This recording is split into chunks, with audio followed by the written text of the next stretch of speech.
Hello दोस्तों, आज की कहानी है बहू। बड़ी बहू, आज यह दाल कितनी पतली बनाई है। समझ नहीं आया दाल में पानी डाला है या पानी में दाल डाली। माँ जी, जल्दी में पानी ज़्यादा हो गया था। इतने साल हो गए तुमको गृहस्थी चलाते चलाते, अभी तक यह नहीं समझ आया कितनी दाल और कितना पानी होना चाहिए। कविता जी अपनी बहू की एक गलती भी बर्दाश्त नहीं करती थी। भाग्यवान, अब बस भी करो। यह देखो, भरवा मिर्च तुम्हारी तरह, मेरा मतलब रोटी तुम्हारी पसंद की है, गोल गोल बनाई है और मेरे पसंद के जीरा आलू बनाए हैं। दाल थोड़ी पतली हो गई है तो क्या हुआ, एक दिन काम चला लो। अनूप जी प्रयास करते हुए बोले, आप समझ नहीं सकेंगे। अगर बहू को गलत बात पर टोका नहीं जाए तो अपनी मन मर्जी चलाने लगेगी। और आप ही देखिए, मेरी वजह से ही इतनी परफेक्ट हो गई है, वरना यह अपनी माँ के घर से कुछ सीख कर नहीं आई थी। हाँ, वह तो तुम सही कह रही हो रमा की माँ। सभी बहुएं अपनी माँ के घर से कुछ सीख कर नहीं आती। वह तो प्रतिभाशाली सास लोग होती है जो अपनी बहू को ठोक पीट कर सुघड़ बना देती है, जैसी मेरी माँ ने तुमको बना दिया था। अब खाने की मेज पर बकवास ना करे, चुपचाप खाना खाए। अपने पर बात आई तो कविता जी बात को पलट दी। आखिर अपनी बुराई सुन कौन सकता है। अच्छा बहू, पोते का जन्मदिन आ रहा है, उसकी पसंद पूछ सारी तैयारी कर लेना। साथ में रमा और दामाद जी, रोहन और बहू संजना को भी निमंत्रण दे देना। सभी आते हैं तो अच्छा लगता है। साथ में सभी की पसंद का ख्याल भी रखना।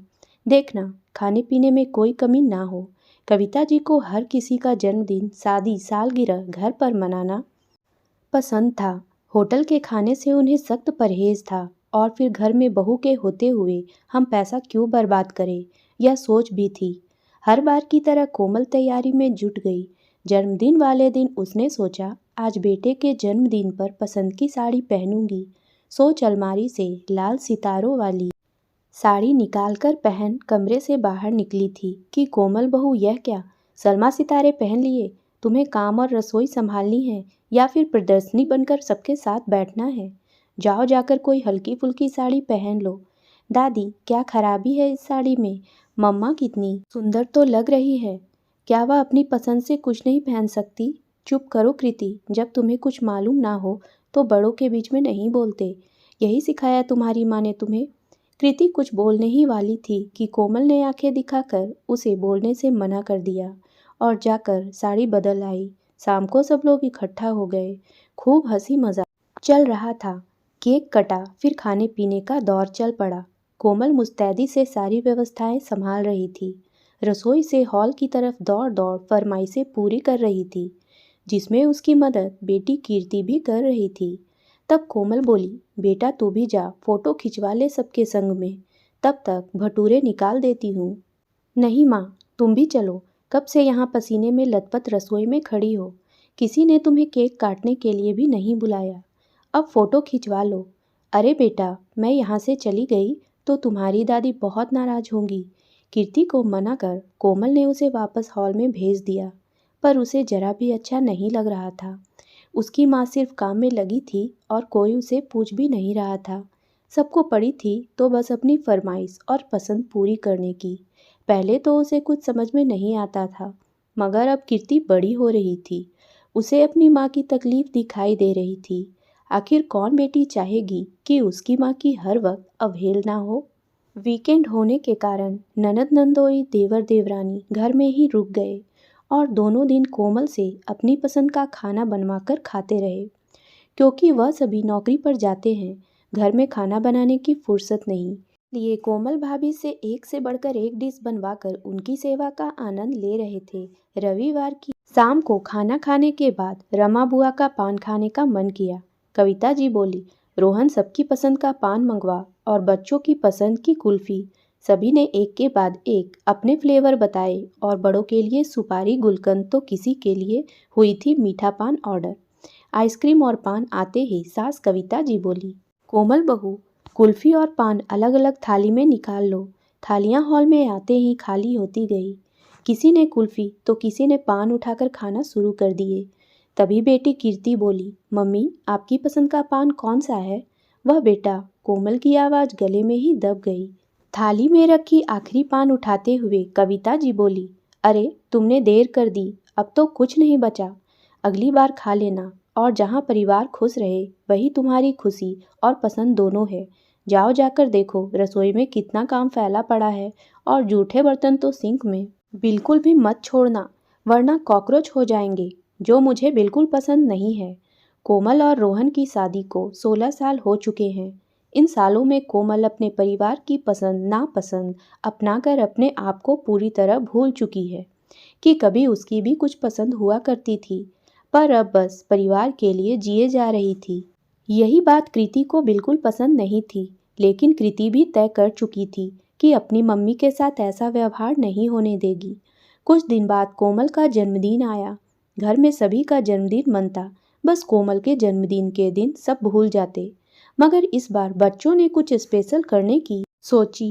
कृति ने अपने पापा दादा दादी को बताया, रात 12 बजे हम मम्मी का बर्थडे सेलिब्रेट करने वाले हैं, आप लोग भी साथ आएंगे तो अच्छा लगेगा।